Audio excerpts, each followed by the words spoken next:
자, 그러면 이제 시작하겠습니다. 요번에 이제 살펴볼 것은 사학사와 관련된 내용이에요. 그래서 그 앞에 이제 다 건너뛴 부분이 있는데 일단 건너뛴 부분을 좀 말로 제가 이제 얘기할게요. 거기 이제 그 역사 연구의 동양과 역사 교육 해갖고 이제 102페이지부터 내용이 있는데 여기는 이제 그 뭐 한국사나 한국이나 중국 그다음에 서양의 사학사와 관련된 내용이거든요. 근데 중국의 정통사 102페이지부터 해가지고 105페이지는 중요한 내용이긴 해요. 근데 이거는 그 동양사 중국사와 관련된 것 때문에 건너뛴 거고 그 다음에 105페이지부터 해가지고 109페이지도 나올 수 있긴 한데 제 생각에 안 나올 것 같아요. 지금까지 한 번도 안 나왔기 때문에 그냥 건너뛴 거예요. 그래서 여기는 뭐 형성평가 문제 풀으면서 익혀두시고요. 그 다음에 이제 그 109페이지부터 해가지고 중국의 이제 유럽의 정근대 사학 있죠. 그래서 요것도 뭐 그렇게 중요한 부분이 아니기 때문에 건너뛰었어요. 그래서 정근대 사학과 뭐 역사 교육 부분도 그 유럽이나 우리나라 뭐 이런 것도 그냥 건너뛰고 다만 그 114페이지 보면 그 관련된 115페이지까지 해가지고 그 조선시대 때 그 역사교육 부분이 있어요. 그래서 그 부분은 나중에 파란책 할 때 살펴볼 거고요. 그 다음에 116페이지부터 해가지고 뭐 민족주의 역사인식 그런 거나 하고 넘어가시면 돼요. 자, 그래서 이제 이제 본격적으로 118페이지부터 들어갈게요. 낭케 역사인식. 자, 낭케 역사인식은 이제 들어가기 전에 먼저 살펴볼 게 뭐냐면 그 이제 1000페이지에 있는 그 기본서 기본 심화 교재 1000페이지에 있는 내용부터 이제 사학사 부분을 정리하고 좀 넘어갈게요. 자, 낭케는 자, 근대 사학사가 이제 정립되기 시작하는 것은 언제 때냐면 19세기 중반 때죠. 그래서 이제 낭케 이제 실중주의 때부터 시작하는데 실중주의는 앞 시간에 얘기한 것처럼 낭만주의, 실중주의, 그 다음에 거기다 이제 없지만 개별을 강조하는 역사주의 이런 것들이 합쳐가지고 한 거죠. 낭케는 사료를 되게 강조했어요. 사료에 대한 어떤 비판, 검증 이런 것들을 강조했고 그렇지만 이제 이 낭케는 사료 비판을 검증을 되게 중요시했는데 근데 문제는 구조나 어떤 법칙성 이런 것들은 중요하게 여기지 않았어요. 그래서 그 뒤에 이제 20세기 초반에 비판을 받게 되죠. 그래서 이제 여기 보시면 신사학 계열에 있죠. 신사학 계열에서는 랑케가 이제 무시했던 구조, 배경, 법칙성 이런 것들을 강조해요. 그 다음에 랑케는 외면적인 객관적인 것만 강조했죠. 근데 신사학 계열은 객관적인 것뿐만 아니라 주관적 해석도 강조가 되고요. 그래서 이제 실증주의를 비판적으로 계승하는 것이 신사학 계열이에요. 그래서 거기에 속하는 이제 사학들은 네이먼 사학, 그 다음에 아날 사학, 그 다음에 마르크스 사학, 뭐 사회구조 사학 이런 것들이죠. 그 다음에 이제 20세기 후반 들어가서 등장한 게 이제 포스트 모더니즘 사학이죠. 그래서 포스트 모더니즘의 영향을 받아서 그 두 가지가 있는데 텍스트론과 신문화사 요 두 가지가 있어. 그래서 텍스트론은 그 역사 그 이론이 아니라 이건 언어 문학 이론을 이제 역사에 반영된 거고 포스트 모더니즘 그대로 100% 받아들였다고 보시면 돼요. 근데 신문화사는 나중에 설명하지만 포스트 모더니즘의 영향을 받았지만 100% 받아들인 건 아니에요. 50% 정도 이렇게 받아들였다고 보시면 돼요. 예. 그 다음에 이제 이런 흐름과 함께 그 밑에 보시면 또 다른 흐름이 있어요. 밑에 이제 간념론자가 보이죠? 그래서 그 앞에는 이제 19세기 중반에서 20세기 초반에 이제 있는데, 자, 여기는 누구하고 반대해서 나타나냐면, 처음에는 이제 그 뭐냐면, 실증주의자의 반대하고 나타난 거야. 그래서, 딜테이 같은 경우에는 그 실증주의자 랑케가 외면을 강조한 데 반해서 행위자의 내면을 강조했고요. 근데 이제, 크로치와 콜링우드는 그 대립되는 정성에 달려. 이 실증주의와 반대했던 사람이 아니라, 이 사람은 뭐냐면 포포 햄페르와 반대했던 사람이야. 자, 포포 햄페르는 특징이 뭐냐면 이 사람은 이제 랑케의 실증주의가 실증주의 반만 받아들였잖아요. 개별적인 사실만 강조했잖아. 근데 이 사람은 개별적인 사실뿐만 아니라 그 일반화 법칙성을 또 강조해요. 그리고 이 사람들은 역사학자가 아니죠. 그래서 그 자연과학자 철학자들인데 이들은 이제 역사학의 자연과학적 법칙성을 적용하고 해요. 그래서 이제 그 인간의 내면과 외면적 행위를 강조하고 그래서 결국에는 이들과 대립한 게 누구냐면 크루체와 콜링우드예요. 크루체와 콜링우드 유명하죠? 뭘로 유명하죠? 사상의 역사, 현재 역사. 요 부분은 이제 나중에 할 때 좀 더 살펴볼 거고요. 자, 그러면 이제 여기에서 이제 짚고 넘어갈 사람은 랑케죠. 그래서 요 랑케는 남색 책에 있고 파란 책에 있어요. 그래서 요게 이제 정리해 놓은 거는 남색 책, 파란 책에 있는 내용 같이 정리한 거야. 자, 보면 자, 랑케는 이제 보면 요게 이제 특징이 사료 비판과 사료 분석력을 방법론을 제시했고, 랑케는 사료를 강조했죠. 공적 문헌 사료를 되게 강조했다. 그러다 보니 공적 문헌 사료에 적혀 있는 정치사, 외교사, 제도사에 크게 기여를 했고요. 그 다음에 이 사람이 항상 얘기한 게 있죠. 유명한 말. 자신을 죽여라. 자아소고. 그래서 역사가는 자신을 죽이고 과거가 본래 어떻게 했는가를 보여주는 거다. 그래서 이런 것들에서 이제 과거를 판단하지 마라. 객관주의, 사실주의적 태도를 취했다. 그 다음에 이 사람의 연구 대상 아까 말한 것처럼 공적 문헌 사료이기 때문에 국가의 정치사, 외교사, 제도사 이런 것들을 강조했고, 근데 이 사람의 특징은 뭐냐면 20세기 역사학자는 분석적인 어떤 서술치를 했는데 이 사람은 이야기책을 계속 사용했다는 거야. 그래서 이런 것들 특징이고요. 그 다음에 이 사람은 4번은 개별적인 걸 강조했어요. 그래서 역사학은 개별을 연구하는 학문이다. 그리고 이 사람의 또 특징은 이거는 이제 개론수에 없지만 예전에 기초에 나왔던 거예요. 그 역사의 개별적인 사건에는 신의 의지가 다 들어가 있다. 그래서 개별을 알면 그냥 자연스럽게 신의 뜻을 알 수 있다. 왜냐하면 이 사람은 누토파 신자예요. 그렇기 때문에 이런 것들을 되게 강조했어요. 그래서 개별성을 되게 강조했다는 게 그게 뭐냐면 이 랑케학의 특징이야. 그래서 랑케 역사의 개별성 강조는 어디에 영향을 받았냐면 역사주의에 영향을 받았어요. 역사주의. 그 다음 5번을 보면 역사를 뭘로 인식했냐면 과학과 예술로 동시에 인식했다. 탐구하는 방법에는 과학이지만 그걸 서술하는 방법에서는 예술이죠. 그렇기 때문에 서술하는 방법 뭘 사용했죠? 내러티브 방식을 사용했다. 이렇게 보시면 되고요. 그 다음에 이제 역사교육의 영향과 문제점도 외워두셔야죠. 이건 파란 책에 있는 내용들 정리를 한 건데, 그래서 역사 연구를 그치지 않고 대중에 전달하는 걸 과제를 삼고요. 역사교육의 목적이 사실 통한 교훈을 얻는 거에서 사실 아는 것 자체 있고, 그 다음에 인과관계가 역사 소설의 중요한 원리라는 걸 알 수 있는데, 요때 인과관계는 꼭 법칙성이 아니에요. 그래서 그냥 앞에 있는 사건이 뒤에 영향을 미쳤다. 그러니까 막연한 거야. 우리가 생각하는 어떤 사회과학적 법칙성을 얘기한 건 아니다. 예, 이렇게 생각하시고요. 사료의 가치를 인식했다. 자, 그렇지만 이제 공적 문헌 사료만 인식한 거죠. 자, 역사교육의 문제점은 팩트만 강조하고 사실만 강조하기 때문에 맥락과 사회적 구조를 파악을 결핍했고요. 그래서 맥락과 사회 구조를 강조하는 건 나중에 신사학 계열에서 이제 강조한 거고, 그 다음에 그 사건 자체를 기억하는 데 치중함으로써 암기 위주의 역사학습을 강조했고, 공적 문헌 사료 위주로 역사를 서술하면서 다양한 자료를 하는 데 제약했고, 왜냐면 그 랑케는 이제 그 공적 문헌 사료, 그러니까 야사가 아니라 주로 정사죠. 그런 것들을 강조했기 때문에 주 정치사, 제도사, 외교사 이런 것들만 강조했어. 그러니까 배우는 부분이 한정될 수 있죠. 연구하는 부분이.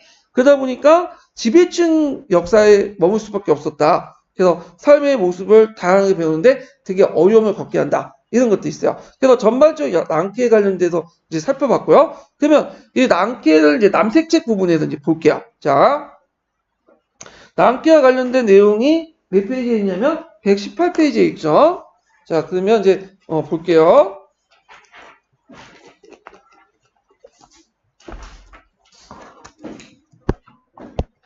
자, 19세기 후반 유럽에서는 고문서 연구학, 연대학, 고문 판도학, 금속 사전 편집 같은 독특한 보조과학 등이 등장해서 역사 기록의 진위를 가질 수 있게 되었다.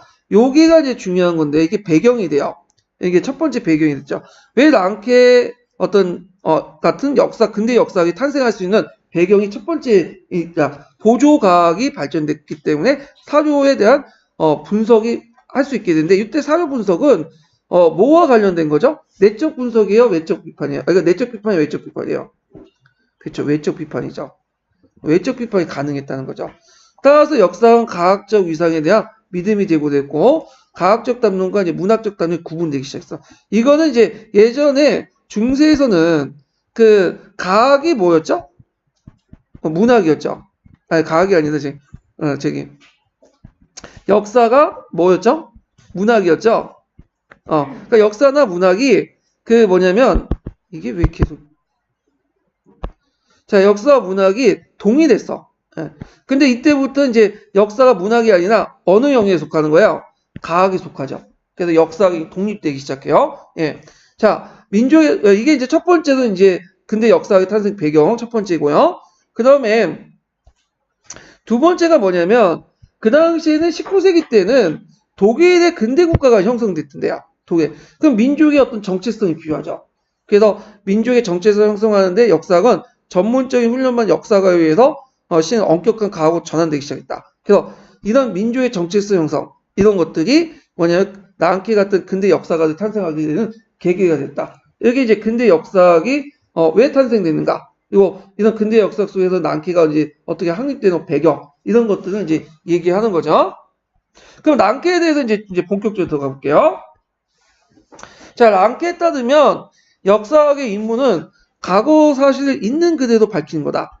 그래서 역사가는 유명한 말이죠. 자기 자신을 죽이고 과거가 본래 어떠한 상태에 있는 걸 밝히는 걸 지상과제로 하며 오직 역사적 사실을 하여금 이야기한다. 자, 자기 자신을 죽인다는 걸 뭐라고 하냐면 좀 어려운 말로 자아소고라고 해요. 자아소고. 자신이 과거의 사실 판단하지 말고 그냥 사실로서 보여주는 거야. 사실로서. 예. 이런 것들이 이제 자아소고다. 이렇게 보시면 되겠죠. 예. 자, 이것도 조종을 잘해야 되겠네. 예. 자, 그 다음에 랑케 역사연구란 사료에 남겨져 있는 역사적 사실을 밝혀낸 것이며 사료 비판과 문헌 고증이 역사 연구의 주된 방법이다. 라고 보았다. 예. 그래서 이제 그는 문헌학의 연구 방법을 역사 연구에 도입하여 역사가의 기록의 허위와 번주를 선별해야 된다고 했다. 즉 사료 자체의 내적 일관성 및 같은 시대에 만들어진 사료 비판의 다른 사료와 일관성을 근거로 사료를 검토해야 된다. 자, 그리고 사료의 출처를 밝히고 사료를 기록한 사람의 동기 및 사료가 기록된 사항, 동일한 주제에 다른 사료와 연관성을 교차 분석이죠. 내적 비판의 방법론을 제시했다. 그러니까 우리가 이제 그 나중에 파란 책에 얘기했지만 내적 비판 이건 방법론을 처음으로 제시한 사람이 누구란 걸 알 수 있어요. 랑케요. 그래서 뒤에 랑케를 비난하는 사람들도 비판하는 사람도 이 랑케의 사료 비판 분석 방법은 그대로 받아들여요. 예. 그래서 랑케는 역사학을 철학이나 문학에 독립된 별개 학문에 정립하는데 기여했다. 왜 정립을 했어요? 아까 아침에 사료 분석 방법이나 이런 것들을 정립했기 때문에 가능했던 거죠. 서로 연결시켜서 보시면 되고요. 그 다음에 랑케가 이제 개별성 강조하는 부분이 이제 두 번째 단락에 나와요. 자, 랑케는 과거 사실 그 자체와 전체로 보고 과거 사실 개별적이고 독립적이라는 사실의 개별성, 사실 개체성을 강조했다. 요거는 어디에 영향을 받았냐면 역사주의에 영향을 받았어. 역사주의. 네. 역사주의는 보편성을 거부하고 뭘 강조하죠? 개별성을 강조해. 개별성. 그래서 이제 그 랑케는 중세의 어떤 개별적인 특징들을 강조하죠. 그래서 중세를 연구하기 시작하면서 근대 역사학에 확립되는 내용이 연결되죠. 자, 모든 역사적 사실을 독자성을 가지고 있으며 그 역사적 의의는 동등하기 때문에 사실로 하여금 스스로 말하게 해야 한다고 보았다. 자, 이전 시대는 이후 시대의 수단이나 가정이 되지 않으며 각 시대의 독자적 성격의 의의를 지니며 그 자체가 완결된 주장. 이건 뭐냐면 자, 예전에는 중세를 고대와 근대로 나가기엔 어떤 가독이 수단에 불과한 거야. 근데 이 랑케 때부터는 이제 중세 그 자체로 보는 거야. 중세가 하나의 완결이지 무슨 고대와 뭐 근대 연결하는 어떤 연결점, 가독이 그 의미로서의 중세를 연구하는 건 아니다. 이렇게 본 거죠. 그 다음 과거 사실에 대한 랑케의 주장은 과거 사실이 역사의 마음 밖에 존재한다는 걸 출발했다. 따라서 랑케는 과거를 현재의 기준으로 판단해서 안 되고 그 자체의 맥락에서 파악한다고 주장한다. 여기에서 이제 중요성의 기준에서 뭐와 연결돼서 볼 수 있죠? 과거의 가치에 현재 가치야. 과거의 가치죠. 그러면 요거와 반대했던 사람이 누굴까요? 현재 가치를 강조했던 사람들 있죠. 뒤에 나오는 이제 크로체이나 콜링우드나 그런 사람들이죠. 그래서 그 크로치아 콜링우드나 그 다음에 딜테이 그런 사람들은 그 크로치아 콜링우드 그 앞에 있는 이제 같이 대립점을 이뤘던 사람이 신실주의자들이죠. 그러면서 또 랑케도와 또 대립점이 있는 측면이 그런 측면도 있어요. 예. 그래서 과거의 가치보다는 현재의 가치를 강조했다. 이거 뒤에. 그렇지만 랑케는 과거의 가치를 강조했다.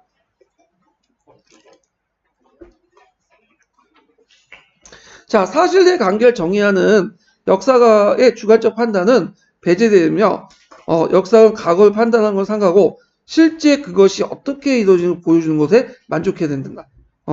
그래서 이렇게 랑케는 과거 사실의 이례적이고 고유한 의미를 존중하고 사실을 그대로 규명한 연구 태도, 즉 역사주의 사관이 있다. 자, 여기 역사주의 사관 특징이 나왔죠? 그래서 역사주의 사관 특징 쓰려면 두 가지 쓰시면 돼요. 하나가 뭐예요? 이례적이고 고유한 의미를 존중하고 첫 번째. 그 다음에 사실을 있는 그대로 보는 거. 이게 역사주의 사관이에요. 예. 자, 그의 역사인식과 역사소수는 인식 주체의 주관성을 거부하면서 역사적 엄격한 사실주의적 객관주의 태도의 한 모범을 제시했다. 랑케의 역사 연구 대상은 1차적으로 국가야. 요때 국가는 누굴까요? 독일이죠. 독일. 그래서 그때 이제 국가 권력의 신성시하고 뉴턴을 독일의 위대한 민족 영웅을 모색했고 프로이센 역사를 열정을 보였다. 이걸 좀 이해하려면 랑케가 살았던 시대를 좀 이해할 필요가 있어요. 랑케가 살았던 시대는 19세기 중후반이에요. 요때는 비스마르크까지 통일했던 시대이고 전후거든요. 그 랑케는 프로이센 사람이야. 그러니까 이 사람 입장일 때는 그 당시에 독일이라는 민족은 없었어. 그 당시에는 독일은 그냥 지역 명칭에 불과했지 오늘날 국가나 민족의 명칭은 아니었어요. 근데 이제 프로이센 중심의 통일국가를 만들려고 했기 때문에 당연히 이 사람 입장일 때는 어떤 민족의 정체성, 그러니까 아까 얘기한 집단 기업, 민족의 집단 이런 걸 더 강조할 수밖에 없었죠. 그럼 이걸 만들어낼 필요가 있겠죠. 그러다 보니까 프로이센의 영광을 드높이고 그 다음에 거슬러 올려보니까 뉴턴가 되게 위대해 보여. 왜 뉴턴가 위대해 보이냐? 자, 뉴턴은 누구와 대항했던 사람이죠? 그 이탈리아 교황과 대립했던 사람이죠. 그러면서 이탈리아의 교황의 영향을 벗어나려고 했던 사람이잖아. 그리고 이런 측면에서 뉴턴은 종교개혁자뿐만 아니라 독일을 하나 묶는 역할을 하는 거야. 네, 그래서 상당히 위대한 민족의 영향을 받다. 여기 이해되시겠죠? 그래서 랑케는 낭만주의 영향을 받아서 모든 국가와 시대는 그 당시에 널리 보급되는 이념의 정신, 시대정신에 있다고 믿었다. 이건 뭐 시대정신은 랑케뿐만 아니라 그 당시 지식인들, 독일 지식인들 그렇게 믿고 있었어. 해겔도 그런 소리를 했죠? 네, 그런 것도 연결시켜서 보시면 돼요. 자, 그리고 그는 개인적 견해나 해석이 가미되지 않는 공적인 문헌사료를 중심으로 연구했어요. 당연히 공적인 문헌사료니까 정치사, 외교사, 제도사겠죠. 예. 그러면 거꾸로 경제사, 문화사 이런 것도 연구할 수 있을까 없을까요? 연구할 수 없겠죠. 그래서 이런 것들은 이제 다양한 사료를 접해야지만 연구할 수 있는 부분이고 이건 나중에 이제 신사학계열에서 이제 연구하는 거고요. 자, 랑케는 요거 이제 유명한 말이죠. 과학이면서 예술이다. 이거 외워두셔야죠. 왜 과학이 예술이냐?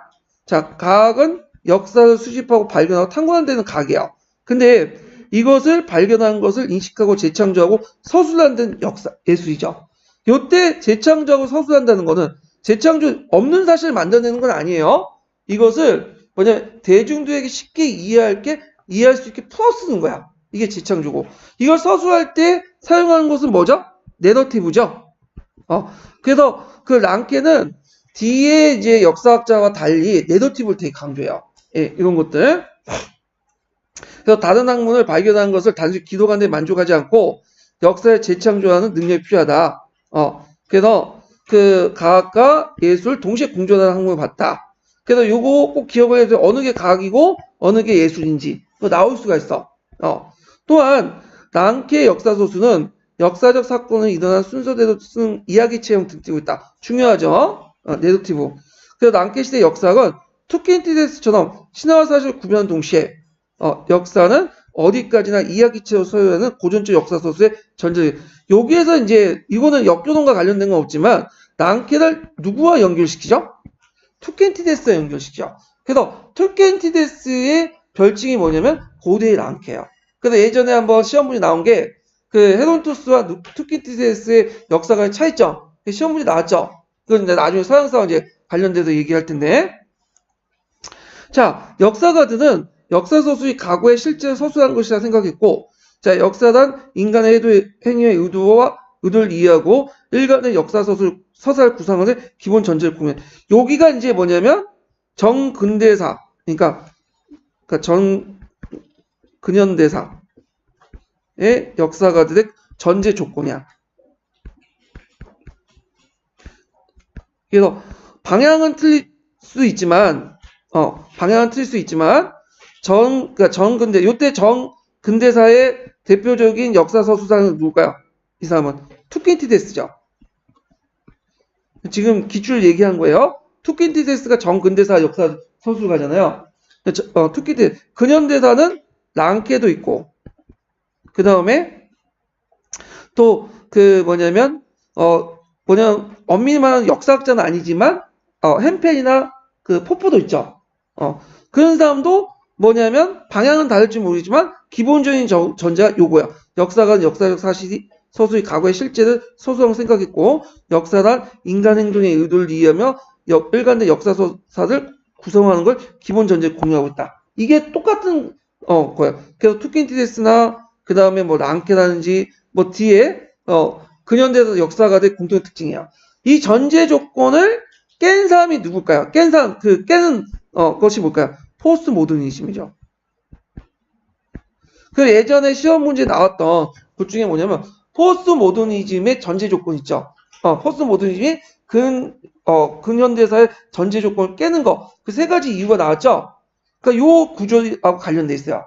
그래서 역사가들은 역사서술이 과거에 실제 서술한 걸 생각했고, 사료를 바탕으로 역사는 인간의 행위의 의도를 이해하고 일간의 역사서사를 구성하는 기본 전제를 공유하고 있다. 랑케뿐만 아니라 다른 역사가도 같이 공유하고 있다. 그걸 깬 게 뭐냐면 포스트 모더니즘에서 깼고, 이는 전제 조건을 깼다. 이거 기억을 해두시면 돼요. 이 부분 뒤에 있으니까 좀 나중에 얘기할게요. 자, 그리고 여기는 안 나와있지만 랑케사학의 장단점이 또 나와 있어요. 그래서 요거는 이제 파란 책이 있거든요. 나중에 파란 책 할 때 그 부분 또 얘기할게요.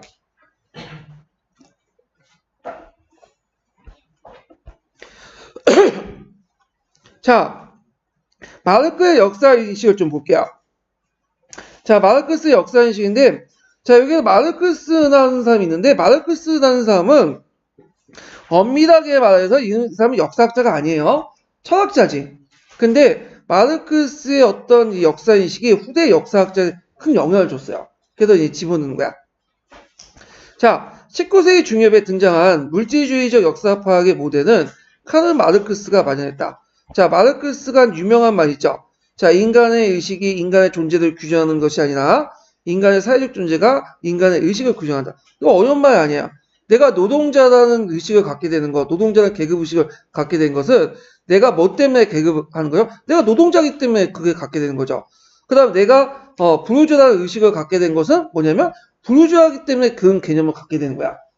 그래서 인간의 의식이 인간의 존재를 규정하는 것이 아니라 인간의 사회적 존재가 인간의 의식을 규정한다. 이 말이에요, 이게. 자, 그에게는 이제 이 사적 유물론과 관련된 건데, 헌법, 법률, 종교, 예술, 철학 학문은 사회 상부 구조죠. 하부 구조는 경제 구조고. 그래서 이 사람이 이제 뭐냐면 하부 구조가 상부 구조에 영향을 미친다. 이렇게 이제 인식을 이제 바탕으로 사회 경제사적 연구가 등장했고, 기존의 정신사적, 정치사적 연구에 대해 대입적 의미를 지니게 됐다. 자, 사회 경제사적 서술은 경제적 요소의 중요성이나 사회 문제의 심각성을 인식하여 일어난 것으로 결정론의 법칙적 해석을 추정하지 않았다.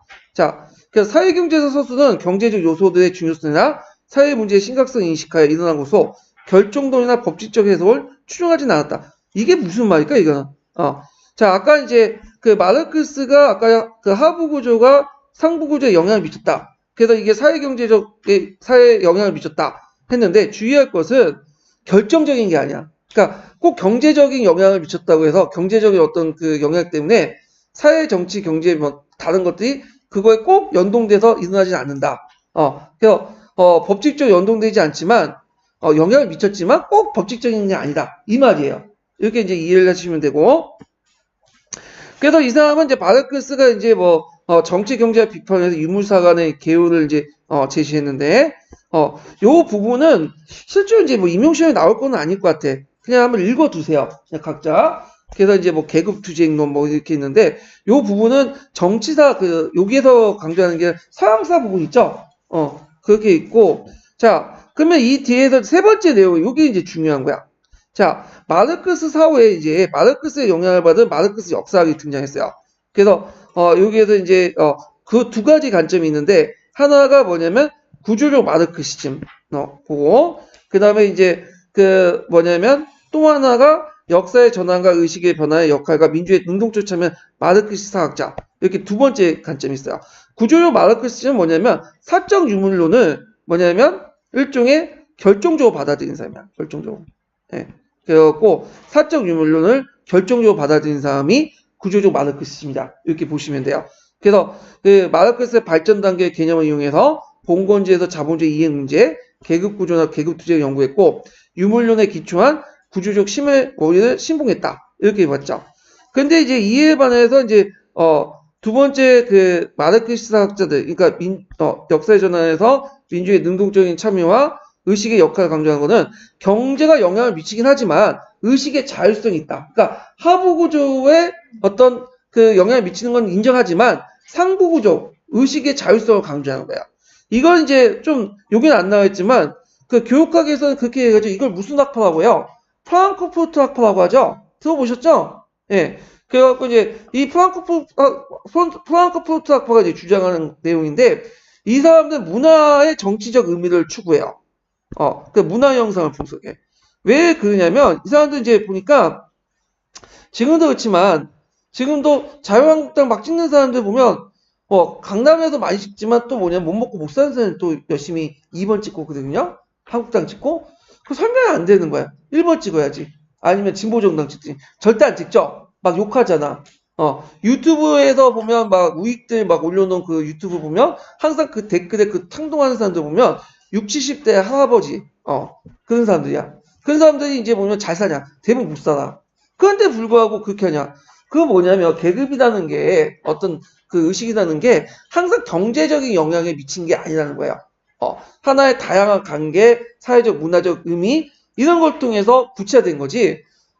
뭐냐 계급이라는 게 꼭 경제적으로 이렇게 고정된 게 아니라 아까 좀 했지만 하나의 관계 역사 정상이고 그 사상 제도가 있고 또 의식이 들어가 있다. 그러니까 계급이라는 게 항상 다양한 요인에 유동적으로 변할 수 있다. 이런 것들을 볼 수가 있죠. 그래서 이제 두 가지 이제 관점, 마르크스를 정통으로 받아들이는 구조 마르크시즘과 의식의 역할이나 이런 것들을 강조하는 마르크시즘 이렇게 두 가지 볼 수가 있고 그러면 이제 서구 역사학에서 마르크스의 기여가 볼까? 자, 랑케의 1차적인 사실주의 극복하고 역사적 구조와 상호 관련성을 인식한 점에서 역사서의 관련적 틀을 유물론적인 틀을 대체한 거다. 자, 1차적인 사실주의, 팩트만 강조하죠. 근데 어떤 그 역사적 사실들이 이렇게 있으면 이게 사실이라고 하면 이 사실 밑에는 눈에 보이지 않는 뭐가 있어요? 예? 어떤 배경이나 내용들이 있죠. 배경이. 그 구조라는 건 뭐냐면 그 사실과 눈에 보이지 않는 배경이 있을 때 구조라고 해요. 그래서 눈에 보이는 사실이 있으면 그 사실을 일으키는 배경이 눈에 보이지 않는 그 배경이 있잖아. 그래서 보이는 것과 보이지 않는 보이는 사실과 보이지 않는 배경을 두 개 합쳐서 구조라는 거. 이 구조라는 개념을 처음 제시한 사람이 누구다? 마르크스야. 그리고 이 구조라는 개념은 나중에 누구한테 또 영향을 미쳐요? 아나라파에도 영향을 미치죠. 예. 그래서 이렇게 구조라는 개념 이렇게 있고 이 구조 부분은 나중에 뒤에 또 설명돼 있어요. 구조적 상상할 때. 그래서 이 구조라는 개념을 처음 제시한 게 마르크스다. 이렇게 이제 보시면. 그 마르크스가 역사학에 큰 공헌을 했어. 그래서 뒤에 학자들이 마르크스를 막 비난하고 찬성하고 막 숭배하도 공통적으로 마르크스 다 영향을 받은 사람들이야. 예. 그래서 이렇게 있다. 이렇게 좀 기억을 해두시고. 자, 그 뒤에 뭐 중국의 한국의 근대사 이거 보지 마세요. 그냥. 예. 이런 걸 봤다가 떨어져. 쭉쭉 넘어가고. 근대 역사학과 역사교육 이것도 뭐 그냥 넘어가시면 돼요. 예. 그래서 이제 근데 다만 여기에서 좀 볼 게 뭐냐면 여기 이제 몇 페이지 보시냐면 거기 이게 몇 페이지야? 아유 갑자기 뛰어넘어가지고 여기에 126페이지 있죠? 네, 요거 부분은 좀 약간 기억할 게 뭐냐면, 거기에 동국사약 있죠? 요건 좀 기억을 해두세요. 예전에 기출문제 나왔죠? 네, 동국사약 부분. 그 다음에, 그래서 이제 동국사약을 좀 얘기할게요. 이거 파란책도 있긴 하는데, 자, 계약이와 한발 역사 교과서의 서술은 편연체 방식이 대부분이었으며, 현재 동국사에 보듯이 인과관계에 입각한 근대 역사 서술방이 신사체가 등장했다. 요게 중요해요. 편연체가 아니라 신사체라는 거죠. 신사체를 어떻게, 자, 신사체 쓰라고 하면 어떻게 써야 되겠어요? 예? 인과관계에 입각한 근대 역사 서술 방식 이렇게 쓰시면 돼요. 예. 인과관계에 입각한 근대 역사 서술 방식이 신사체다. 예. 그래서 국사교과서의 내용은 유구한 민족사의 정통과 정치적 발전의 중심을 한 통사였고, 당군조선, 기자조선, 마한신라. 요거 많이 들어요. 사만정통론. 사만정통론. 여기에서 이제 정확하게 이제 통일신라라고 써야 되겠죠? 그냥 신라고 쓰면 안 되죠? 예, 무통 처지했으니까. 자, 그래서 사만정통론은 구한말 때 전반적으로 다 사만정통을 받아들였어요. 다 공통된 형상이야. 그래서 사만정통을 따르는 경우가 많았다. 자, 요거 이제 기억을 해두시면 돼요. 그래서 여기까지만 좀 기억을 해두시고, 왜? 기출이 나왔기 때문에. 나올 때가 됐어요, 이제 얘가. 자, 그 다음에 좀 약간 위에 보면, 그 같은 페이지 위에 보면, 구한말 시대 때 이제 여러 교과서가 만들어지는데, 이제 좀 기억할 게 뭐냐면, 그 밑에 조선 역대사락 보이죠? 요건 좀 외워두세요. 왜 외워두라고 하면, 조선 역대사락이 예전에 시험문이 나왔어. 그래서 그 네이버 검색에서 한번 찾아보세요. 네이버 검색에서. 그래서 조선 역대사락 이렇게 찾아보시고 나머지 그냥 한번 쭉 읽어보세요. 그냥 이 부분은 이거는 또 파란책 부분이 있으니까 파란책 할 때 또 얘기를 하고요. 자, 그 다음에 이제 현대 역사학의 역사교육 보죠. 이게 이제 이 부분부터 또 중요해. 여기에는 현재주의 역사학이 나와요. 현재주의. 아빠의 과거 랑케는 뭘 강조했죠? 과거주의 역사학을 강조했죠. 근데 여기에는 현재주의 역사학을 강조해요. 그래서 간념론자들이 이제 주도도 해갖고 했는데, 그래서 대표적인 사람이 이제 여기 쭉 읽어보시면 알겠지만, 랑케, 컬링우드, 크라체, 그 다음에 이제 여기 쭉 보시면 뒤에 몇 명 있죠. 카라든지 베커라든지 그런 사람들이 쭉 나와 있는데, 여기는 상당히 중요한 거니까 꼭 봐주세요. 여기는. 자, 그러면 현대주의 역사가 들어오기 전에 이제 기본 심화 강의에서 그 내용을 좀 살펴볼게요. 자, 몇 페이지 펴보시냐면 그 교재 1002페이지 펴보세요. 1002페이지. 자, 현재주의 역사의 이제 인식은 되게 간념적 역사들이 이제 현재주의 역사를 이제 가지고 있는데, 자, 이 사람들 공통된 특징들은 뭐냐면 역사의 고유성을 강조한다. 그래서 칼 폭포 같은 어떤 역사 과학이다? 이런, 그리고 보편적 법칙? 이런 것들은 부정해요. 그리고 여기에서 이제 과학은 자연계의 사건의 연구하는 외면적인 걸 강조하는 반면에 역사는 역사적 사건이 인간 행위, 내면을 강조했다. 근데 주의할 것은 이게 도시까지도 이렇게 얘기하지만 실제 외면을 무시한 건 아니에요. 얘네들도 객관적 팩트를 강조해. 근데 상대적으로 볼 때는 외면과 내면 중에 어디를 더 강조한다는 거예요? 내면을 강조한다는 거지. 예. 그래서 과거 행위자의 사고, 이런 것들을 상당히 강조했고, 그 다음에, 모든 역사는 사상의 역사라고 하죠. 그리고 현재를 강조하기 때문에 모든 역사는 뭐예요? 현재 역사다. 이건 코어치와 콜링우드 공통된 역사인식이야. 이 부분 뒤에 이제, 뭐냐면, 기본서 읽으면서 이제 살펴보기도 하고요. 자, 크로체는 예전에 한번 시험 문제 2번 나왔죠. 그래갖고 이 사람은 이제 역사의 논리를 구체화시켰고, 그 역사 연구의 목적과 방법을 철학적, 역사 교육의 목적은 인간 정신 이해, 사상의 역사를 강조했다. 그래서 사상의 역사, 현재 역사, 그리고 랑케류의 역사를 죽은 역사라고 비판했다. 그래서 이렇게 이제 얘기했고요. 자, 그 다음에 콜링우드가 있죠. 이 콜링우드도 시험 문제 많이 나와요. 한 3-4번 나왔던 사람인데, 자, 콜링우드도 마찬가지로 역사의 특성은 고유성, 개별성, 행위자의 내면 탐구, 그 다음에 역사가의 어떤 사고를 강조했고요. 그 다음에 이제 역사 연구 방법의 질문 의미로서 이제 질문과 의미로서 질문과 대답의 원리, 모든 역사는 사상의 역사고, 그 다음에 모든 역사는 현재 역사다. 그래서 사상의 역사와 현재 역사를 강조했고요. 그 다음에 요 3번은 좀 기억을 해두세요. 자, 사상의 역사를 이제 하기 위해서 세 가지 과제를 이제 제시했죠. 세 가지 절차 꼭 기억을 해두세요. 첫 번째로는 우리가 역사를 볼 때 뭘 봐요? 팩트를 알아야 되겠죠. 팩트. 사실을 알아야 되겠죠. 외적인 것들. 그러면 종전의 사료를 분석하고 팩트를 알아야 되는데 문제는 종전의 사료들이 부족한 부분들이 많아. 그걸 뭘로? 선열적 상상을 통해 메꿔 나가야 돼. 팩트들. 그래서 선열적 상상을 이게 뭐라고 정의되냐면 주어진 증거부터 논리적 영역에서 역사를 이제 필수 조건. 그러니까 어렵게 설명하자면 선열적 상상은 뭐냐면 배워서 아는 게 아니야. 필로 통해서 알 수 있는 거야. 우리가 남자친구나 뭐 여자분들 남자친구나 뭐 남편이 바람 피는 거 배워서 알아요? 아니죠. 필 통해서 알 수 있잖아. 이런 것도 다 선호적 상상이에요. 이 선호적 상상을 좀 발전시킨 것이 뭐냐면 나중에 보관이나 삽입이죠. 보관, 삽입 이렇게 연결시켜서 보시면 되고 그 다음에 두 번째 이제 팩트를 어느 정도 파악했어. 외면을. 그럼 내면을 파악했죠. 두 번째지.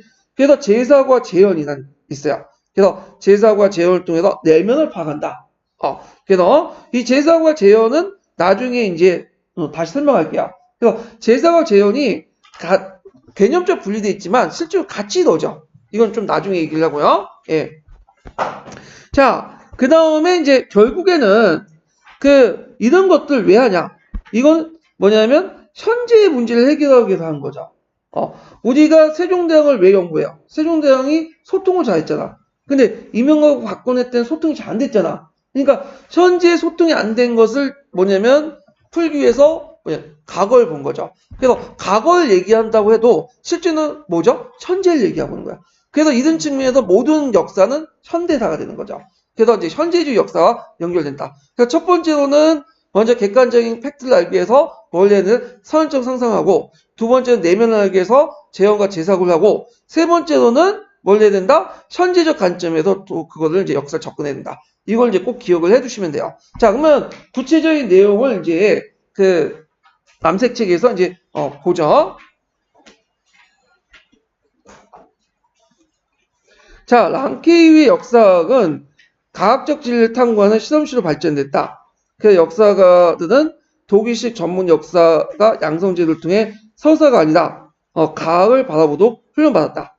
그래서 이 문헌고증 같은 방법이 가치 중립적 역사학을 나올 수 있는가에 대한 회의적 분위기가 일어났고 과거의 사실은 역사의 주관적 인식에 의해서 해석됐다는 주장을 제기했다. 그러니까 앞에 있는 거에 대한 과학적 어떤 역사를 받아들이는 거에서 반발감이 나타났죠. 자, 랑케의 저술도 객관적이기보다는 수식어에 가득했고 그가 취했던 사료를 선택적으로 합성한 것이다. 사실을 수집하고 증거에 일어난 사건과 관련지어 비교 검토한 것은 과학적일 수 있으나 사건의 원인과 결과를 찾는 역사수는 과학 상상 또는 성찰, 문학과 혼합에 가까웠다라고 비판을 하고 있어요. 그래서 인과관계를 제대로 파악하지 못하고 있다. 그래서 20세기의 역사학은 랑케의 근대적 역사를 탈피하기 시작했다. 그래서 두 가지 흐름이 나타나. 하나는 신사학이죠. 그래서 신사학은 역사학에 뭘 도입하려고 했죠? 역사학에 사회과학을 도입하려고 했죠.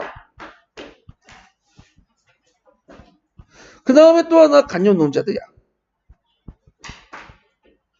자, 이 간념론자는 역사학을 외면만 보는 게 아니라 뭐죠? 내면도 같이 봐야 된다. 상대적으로 내면을 더 강조했죠. 이런 것들을 있죠. 두 가지 흐름이 나타나는 거야. 근데 주의할 것은 랑케를 부정한 건 아니에요. 랑케의 역사적 사유 비판이나 분석 부분은 그대로 뭐냐면 이렇게 한 거죠. 이게 아이고 조절 자세해야 되는데. 예. 자, 그래갖고 이제 있고 그 다음에 이제 이제 첫 번째 선고 주자가 뭐냐 딜테이야.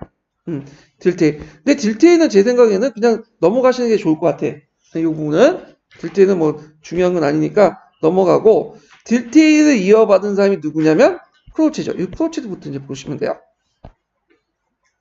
자, 크로체는 역사를 유일한 실제 정신으로 표현된 최상의 형식으로 봤다. 그에게 역사는 하나의 정신적 행위며 따라서 역사가의 정신과 사상의 세를 받지 않은 역사는 참된 역사가 될 수 없다. 그래서 모든 역사는 사상의 역사다. 근데 이제 여기에서 사상은 누구의 사상일까요? 이거는 역사가의 사상이에요. 나중에 이제 그 얘기하겠지만 그 콜링우드도 사상의 역사를 강조했죠. 근데 이제 그 콜링우드의 사상은 그 크우츠의 사상과 달라. 크우츠의 사상은 역사가의 사상을 얘기하고 콜링우드는 이 사상의 역사는 역사적 행위자의 사상이야. 그 행위자가 어떤 역사적 판단을 할 때 고려할 점들을 그렇게 얘기한 거예요. 그래서 의미가 약간 다르다. 좀 기억을 해두시면 되고요. 자, 그 다음에 크우츠는 역사가의 사유를 통해서 현재 재구성된 사실만이 역사로 하면서 랑케를 의시한 19세기 전문 역사가들의 연구를 연대기 같은 문헌학적 역사를 죽은 역사로 봤어요. 예, 좀 기억을 해두세요. 그래서 살아있는 역사라는 것은 뭐냐면 역사가의 정신이 들어가 있는 사실을 말할 때 살아있는 역사가 되는 거죠. 예. 근데 그런 것들이 안 들어가 있는 어떤 랑케식의 연대기를 강조한 문헌학적 역사는 죽은 역사가 되는 거죠. 이렇게 좀 기억을 해두시면 되고요. 또한 크우츠는 역사의 현재성을 강조해서 모든 역사는 의식적이고 무의식적이든 현재의 관점에서 쓰인 현재 역사다. 예, 현재의 역사를 강조했죠. 그 역사는 본질적으로 현재의 눈을 통해 현재의 문제의 관점에서 과거를 본다는 것이다. 그래서 이제 이 부분은 이제 역사는 본질적으로 이렇게 부분이 요 현재 역사가 왜 이렇게 봐야 되는가 이런 것들을 쭉 설명하고 있고, 자, 그래서 과거는 역사가 현재의 관심에 의해서 지각되어야 비로소 역사를 인식한다. 역사학은 현재의 삶에 대한 관심에서 유발되는 현재의 사상을 실천하고 현재의 과제를 해결하기 위해서 필요한 것이다. 따라서 역사 소설의 변화는 시대 정신과 현재 필요에 반영되어 언제든지 다시 쓸 수 있다. 해갖고 이제 크우츠와 관련된 내용이 있어요. 그래서 크우츠가 나오는 기억할 것은 사상의 역사, 현재 역사. 이거 뭘 비판했다? 문헌학적 역사인 랑케사학을 비판했고 이거는 죽은 역사다. 이렇게 비판했다. 이렇게 이제 보시면 되고요. 자, 그 다음 콜링우드 보죠. 콜링우드. 자, 콜링우드는 역사가가 자신이 속한 시대, 즉 현재의 사상을 대변하는 의미에서 모든 역사는 현재 역사. 이거 똑같죠? 현재 역사. 예. 그래서 이제 있고 역사가는 과거 인물들의 사상과 경험을 마음속에 다시 생각하여 재구성하고 이때 역사가가 자신의 사상을 단순히 역사 개인의 사상이보다는 이게 사상의 역사의 차이점인데, 자, 그에 처해지는 시대적 사상을 대변한다는 것이다. 자, 콜링우드에 따르면 인간의 역사는 행위의 역사이며 행위란 인간의 목적, 의도, 사상에 의해 실현된 것이다. 따라서 역사가는 과거 행위자의 마음속에 어떤 생각이 있는가를 사고 과정을 재사유해야 된다. 즉, 역사란 과거 행위자의 사상을 재사고하고 재현해야 된다. 이렇게 명명한 거죠. 그래서 이런 것들인데 재사고와 재현 부분은 나중에 따로 설명할게요. 뒷부분에 뒷장이 있어요. 자, 과거 사실은 과거 사상에 의해서 이루어진 것이며 현재 역사가 그 사상이 재현함으로써 그 과거 이해할 수 있다는 점에서 모든 역사는 사상의 역사다. 자, 여기에서 있고 그러므로 여기 이제 나올 수 있는 거 사상의 역사가 크우츠하고 콜링우드가 달라요. 예, 크우츠와 콜링우드가. 자, 다른 점이 있어요. 크우츠의 경우에는 역사가 사상이죠. 그러니까 역사가 자신이 판단하는 사상이고 콜링우드 뭐죠?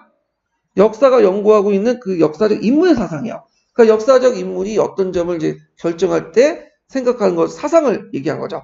그래서 이거 꽤 외워두시고요. 그래서 크우츠가 의미하는 사상의 역사는 역사가 자신의 사상을 크게 작용한다는 의미고 콜링우드는 역사가가 취급된 과거 역사적 인물 사상을 의미한다. 요거 나올 수 있으니까 꼭 암기해 두세요. 사상의 역사가 왜 어떤 점이 차이가 있는가? 크우츠와 콜링우드의 차이점. 자, 크우츠가 말하는 현재란 현재에 관심을 갖고 있는 역사가가 처해진 현실. 그래서 역사적 가제가 내재된 현재의 의미는 방금 이제 현재의 의미도 다르죠. 현재의 역사의 의미도. 자, 크우츠가 말하는 현재라는 거는 누구의 현재죠?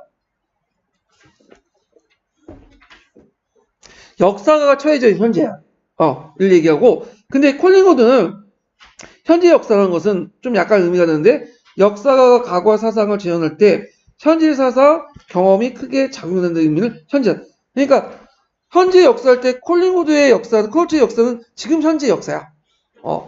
그래서 지금 입장에서 이제 그 뭐냐면 자신의 어떤 현재를 얘기한 거고, 그 콜링우드의 현재 역사는 역사적 행위자의 어떤 것들을 이제 뭐냐면 해석할 때 누구의 관점이 들어갈 수밖에 없다는 거야. 지금 현재의 관점이 들어갈 수밖에 없다는 거야. 그래서 그런 측면을 이제 강조하는 거죠. 예. 그래가지고, 이런 것들이 이제 뭐냐면, 그 콜링우드와 그 뭐냐, 크로치의 현재 역사의 차이점이다. 그래서 여기 사사기 역사의 차이점, 현재 역사의 차이점, 뭐 미세하지만 같이 파악을 해주시는 게 좋을 것 같아요. 예. 그러면 앞에서 이제 아까 그 뭐냐면 재현하고 재사하고를 따로 봐야 된다고 했죠? 그래서 재현과 재사하고를 이제 좀 점프를 해갖고 이제 보면 몇 페이지 펴보시냐면, 이게 몇 페이지 있냐면, 174페이지 펴보세요. 남색 책. 이게 서로 연결돼 있어. 이게 이해 부분에 있는데 같이 갖다 붙이면 되게 편했을 텐데 이걸 왜 175페이지네요. 175페이지. 이게 또 크로치와 콜링우드가 또 나오거든요. 174페이지 넘어요. 174페이지 펴보세요. 174페이지.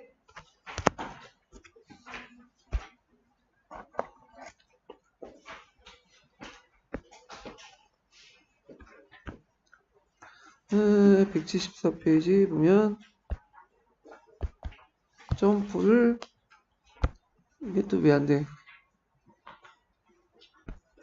이게 이상하게 되네. 잠깐만요. 이거 점프가 안 되네. 잠깐만요. 이게 불편하네. 이게 넘어갈 때.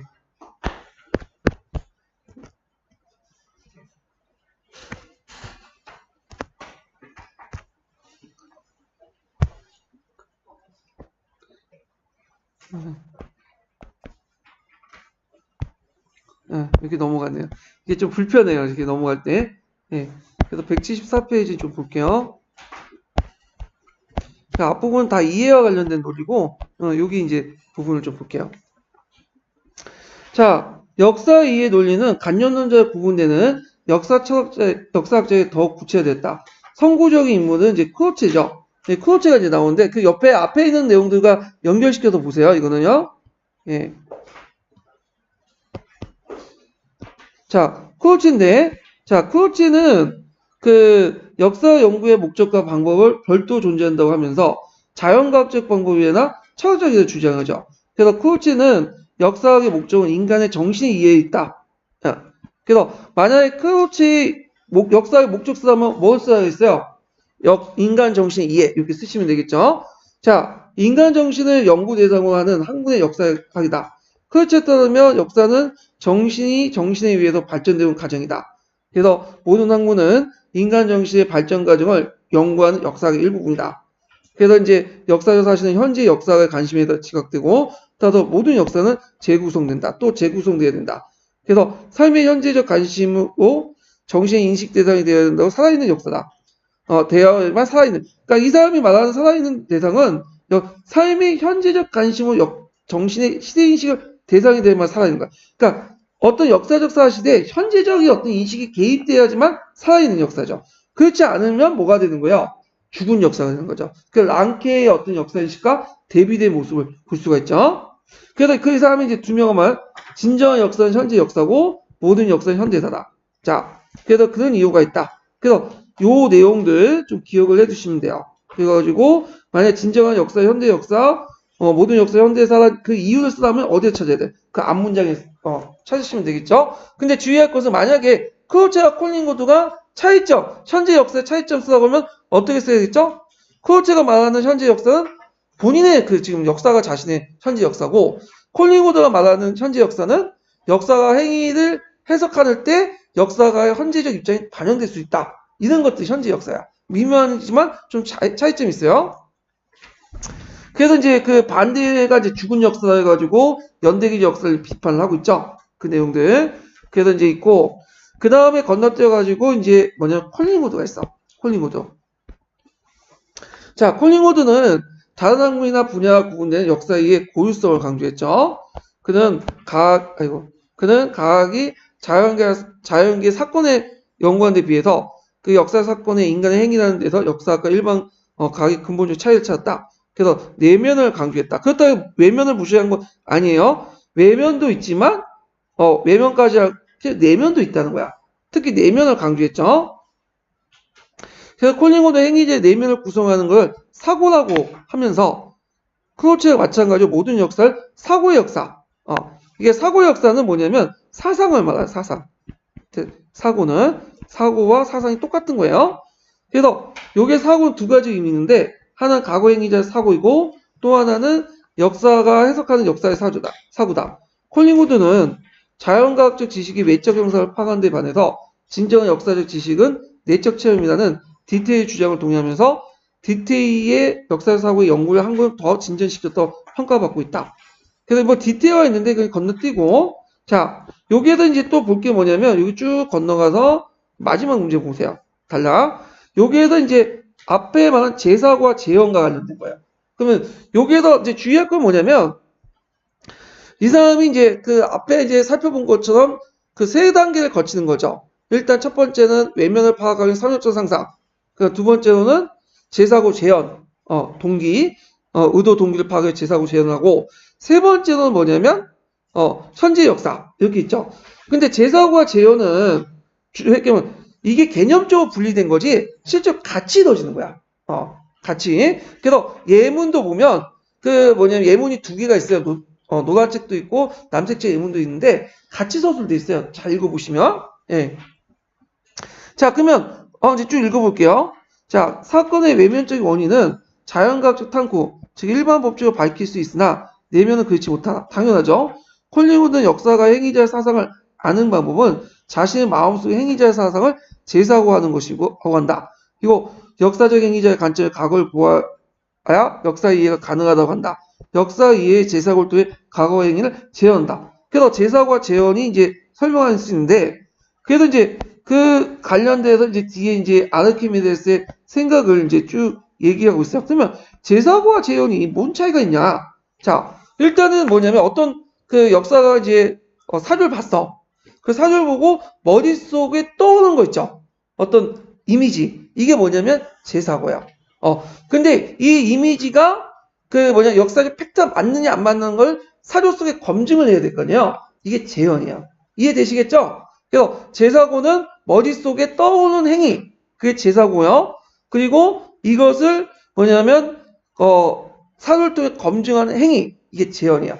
그래서 우리가 이제 재현하면 역사 교수학 방법에서 재현 뭐야? 머릿속에 떠오르는 행위 있잖아요.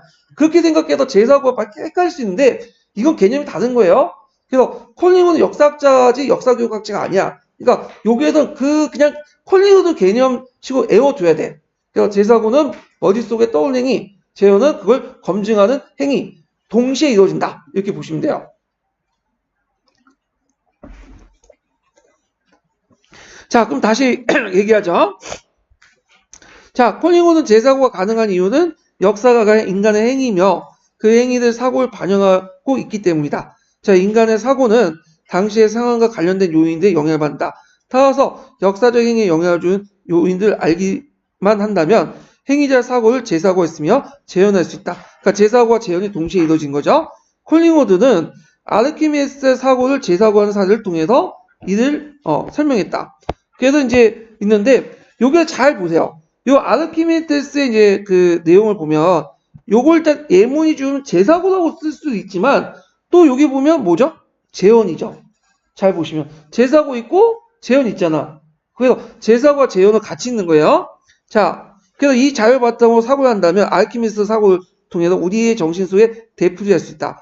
자, 콜링우드의 이런 방식의 역사적 행위도 시간과 공간을 뛰어넘어 다른 사람들의 사고 속에 재사고를 하는 것을 가능하다고 보고 그리고 역사적 자료를 검토하고 역사적 행위를 행위할 때 고려할 요인을 역사적 자료를 검토하며 역사적 행위를 할 때를 고려했던 요인들을 알 수 있을 것이기 때문이다. 그래갖고 이제 이 내용도 있고요.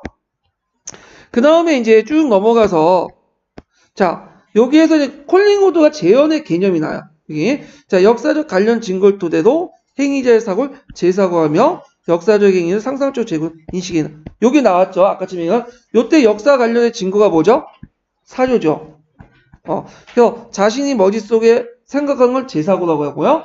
그거를 뭘 통해서 검증하는 거죠? 사료를 통해서 검증해요. 그러면 재현과 제사고에 보면 어느 게 더 큰 범위일까요? 딱 여기 정해보면. 재현과 제사고의 범위 중에 어느 게 큰 범위예요? 재현이 큰 범위예요. 그러니까 제사과 재현이 개념적으로 분리되어 있지만 실제로 재현 안에 뭐가 들어가는 거야? 재현이라는 행위가 있는 거야. 그리고 제사고는 행위가 있는 거야. 그 제사고를 뭘 통해서 검증한다? 사료를 통해서 검증한다. 이해되시겠죠? 자, 그러면 여기에서 이제 재현의 구체적인 단계는 무조건 외워두세요. 단계는. 그래서 단계 나올 수가 있어. 자, 첫 번째 단계는 뭐냐면 역사적인 해석. 역사적 행위의 동기와 목적과 인식, 역사 행위와 비판적 평가, 역사 행위의 재구성. 외워두세요. 그래서 요거 꼭 외워두시면 될 것 같아요. 요게는 재현의 단계야. 재현의 단계. 그럼 주의할 것은 요때 재현의 단계는 교수학습 방법이 아니에요. 이거는요. 이건 뭐죠? 역사가 연구 방법이야. 그리고 콜링우드가 나오면 이 사람은 역사 교육학자가 아니고 역사학자야. 그러니까 우리가 맨날 얘기하다 보니까 좀 헷갈리신 분이 있는데 역사 교육학자하고 역사는 다른 거예요. 그래서 여기에서 재현이라는 것은 교수학습 방법은 뭐냐면 교수학습 방법이 아니라 이때 재현은 역사학자가 연구하는 방법을 얘기한다. 그 4단계 이것도 나올 수 있으니까 꼭 기억을 해두시라. 그래서 여기에선 재현과 제사고와 관련된 개념 차이를 쭉 설명을 했고요. 그 다음 앞부분에 그 콜링우드 이에 누구야? 코어체 내용도 있죠? 그래서 나한테와 비교해가지고 죽은 역사와 산 역사 이런 것도 좀 같이 알아주세요. 예전에 기초에 나왔던 거니까. 자, 그래서 이제 다시 이제 앞부분으로 돌아갈게요. 자, 일단 여기까지 이제 해서 간접론자의 역사를 이제 좀 설명했고, 현재적 역사주의를 외쳤던 사람이 꼭 간접론자만 있었던 건 아니에요. 그래가지고, 뭐, 카도 있고, 뭐, 그렇게 있거든요. 다시 돌아가서 몇 페이지 펴보시냐면요. 이거 내가 헷갈리네.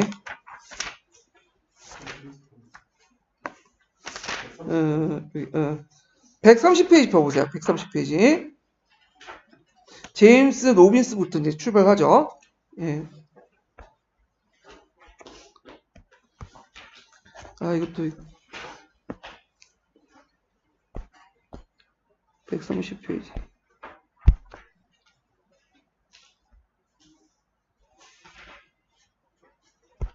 이게 왜 안 나와?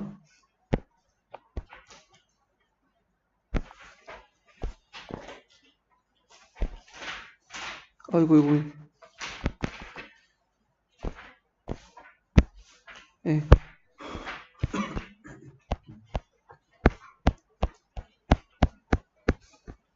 자, 이 제임스 로빈스.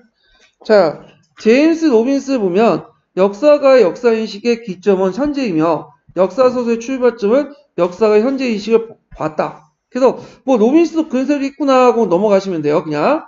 자, 이게 중요한 사람 아니고 자, 카르베크는 좀 기억을 해주세요. 왜 기억할까 이거? 기출에 나왔어. 그렇기 때문에 기억하셔야 돼. 그래서 나올 수 있어. 자, 카르베크도 역사가는 자신의 사회적 환경을 떠나서 과거에 인식할 수 없다고 보았다. 자, 이야기를 하고 의미를 부여하는 사람은 역사가이며 역사가는 역사적 사실을 만들어낸다고 보았다. 그에 따르면 역사는 궁극적으로 현재의 사람들이 그들의 관점에 따라 재구성한 거다. 그래서 이게 모든 사람은 각자 자아낸 역사가다. 왜냐면 어떤 사회적 형상이라든지 역사적 사건을 볼 때 역사가 해석도 하지만 나름대로 일반 사람도 역사적 해석을 할 수 있죠. 그런 측면에서 자신의 입장에 따라서 역사를 해석할 수 있기 때문에 모든 사람은 각자 나름의 역사가이다. 그 이유를 들어가면 역사는 궁극적으로 현재의 사람들이 그들의 관점 재구성을 이해하기 때문이에요. 이거 외워두세요. 예전에 기출이 나왔던 거예요. 이 구절과 함께. 예. 그래서 이제 그 객관적 역사라는 건 고상의 꿈에 불과하다. 이렇게 이제 주장했고요. 찰스 비어드는 그냥 넘어가시면 될 것 같아요. 그 다음에 이제 또 예전에 시험 문제 나왔던 사람이 카라는 사람이야, 카. E.H. 카 되게 유명하죠? 예. 그래서 이제 있는데, 이 사람은, 카는 뭐냐면, 역사의 객관성과 주관성을 같이 인정했던 사람이에요. 그래서 실증주의적 측면도 있고, 그 다음에 또 관념론적인 측면도 있어. 그래서 동시에 인정했다. 그래가지고 사실과 해석, 의미 이런 걸 같이 인정해줬다. 객관성과 주관성 같이 인정했다. 이거 뭐 교과서 나와 있어요. 이 부분은. 자, 읽어보면 과거 사실의 중요성을 판단해 역사상의 사실이 되게 만든 주체는 역사가라고 봤다. 하지만 그와 동시에 역사가의 주관적 해석도 관계했다. 그래서 그는 과거 사실의 우월성을 주장하는 나한케의 견해도 비판했지만 역사가란 사실 노예도 아니고 억압적 주인이 아니라고 하면서 역사가 사실 사이에 부당한 사실 사이에 부당한 상호 과정을 정했다. 그러니까 역사가라는 건 뭐야? 주관이죠. 그 다음에 사실은 뭐죠? 객관이죠. 그래서 끊임없는 상호 과정이 필요하다.